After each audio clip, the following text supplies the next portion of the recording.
আগামীকাল বড় চমক নিয়ে একাদশ সাজাবে বাংলাদেশ ক্রিকেট টিম। বৃষ্টিতে ম্যাচ না হলেও শিরোপা জিতবে বাংলাদেশই।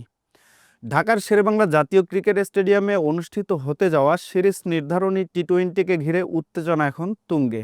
প্রথম ম্যাচ জয়ের পর দ্বিতীয় ম্যাচটি বৃষ্টিতে ভেসে যাওয়ায় সিরিজের সমীকরণ এখন পুরোপুরি বাংলাদেশের অনুকূলে। ফলে আগামীকাল ম্যাচটি পরিত্যক্ত হলেও এক ম্যাচ জিতেই শিরোপা নিশ্চিত করবে টাইগাররা। তবে মিরপুরের উন্নত ড্রেনেজ ব্যবস্থার কারণে বৃষ্টি হলেও ম্যাচ মাঠে গড়ানোর সম্ভাবনাই বেশি। এ নিয়ে বিস্তারিত থাকছে শাহিন আলমের প্রতিবেদনে। নিউজিল্যান্ডের বিপক্ষে প্রথম ম্যাচ জিতলেও আগামীকাল শেষ ম্যাচে একটি শক্তিশালী পরিবর্তন এনে ম্যাচ সাজাতে পারে টিম ম্যানেজমেন্ট সূত্রে জানা গেছে একাদশে অন্তত একটি পরিবর্তন আনার চিন্তা করা হচ্ছে, কারণ জয় পেলেও আগের ম্যাচে কিছু পারফরমেন্স ঘাটতি চোখে পড়েছে।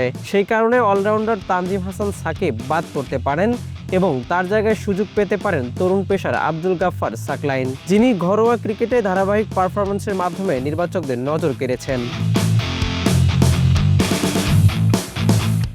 ব্যাটিং লাইন আপে বড় কোনো পরিবর্তনের সম্ভাবনা নেই বললেই চলে। ওপেনিং জুটিতে থাকবেন তানজিদ হাসান তামিম এবং সাইফ হাসান, যারা সাম্প্রতিক সময়ে ভালো ফর্মে থাকায় দলকে শক্ত ভিত্তি এনে দেওয়ার দায়িত্ব তাদের কাঁধেই থাকবে। 3 নম্বরে অধিনায়ক লিটন দাস ইনিংস গঠন এবং প্রয়োজনে গতি বাড়ানোর ভূমিকা পালন করবেন। 4 নম্বরে আক্রমণাত্মক ব্যাটিংয়ের জন্য পরিচিত পারভেজ হোসেন ইমন, আর 5 নম্বরে নির্ভরযোগ্য ব্যাটার তাওহিদ হৃদয় ইনিংস মেরামত ও বড় স্কোর গড়ার দায়িত্বে থাকবেন।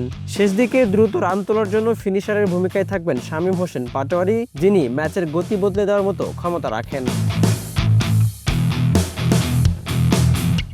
স্পিন বিভাগের টিম ম্যানেজমেন্ট আস্থা রাখছে শেখ মাহেদী হাসান ও রিশাদ হোসেনের উপর, যারা মিডল ওভারে প্রতিপক্ষকে চাপে রাখার ক্ষেত্রে গুরুত্বপূর্ণ ভূমিকা পালন করতে পারেন। যদিও স্কোয়াডে নাসুম আহমেদ রয়েছেন, তবুও একাদশে মাহেদী ও রিশাদের এগিয়ে থাকার সম্ভাবনাই বেশি, কারণ তারা আগের ম্যাচে ভালো পারফরমেন্স দেখিয়েছেন। অন্যদিকে পেস আক্রমণে শরীফুল ইসলাম নতুন বলে উইকেট নেওয়ার দায়িত্বে থাকবেন এবং তার বৈচিত্র্যময় বোলিং প্রতিপক্ষ ব্যাটারদের জন্য চ্যালেঞ্জ তৈরি করতে পারে। তবে সবকিছু নির্ভর করবে মিরপুরের উইকেট কন্ডিশনের উপর। যদি উইকেট ধীরগতির হয় এবং স্পিনারদের সহায়ক হয়ে ওঠে, তাহলে বাংলাদেশ 3 স্পিনার নিয়ে মাঠে নামলেও অবাক হওয়ার কিছু থাকবে না। সেক্ষেত্রে একাদশে আরও কৌশলগত পরিবর্তন আসতে পারে। সব মিলিয়ে ম্যাচটি শুধু একটি সাধারণ টি-20 নয়, বরং কৌশল, আবহাওয়া এবং পারফরমেন্সের সমন্বয়ে নির্ধারিত হতে চলেছে পুরো সিরিজের ভাগ্য।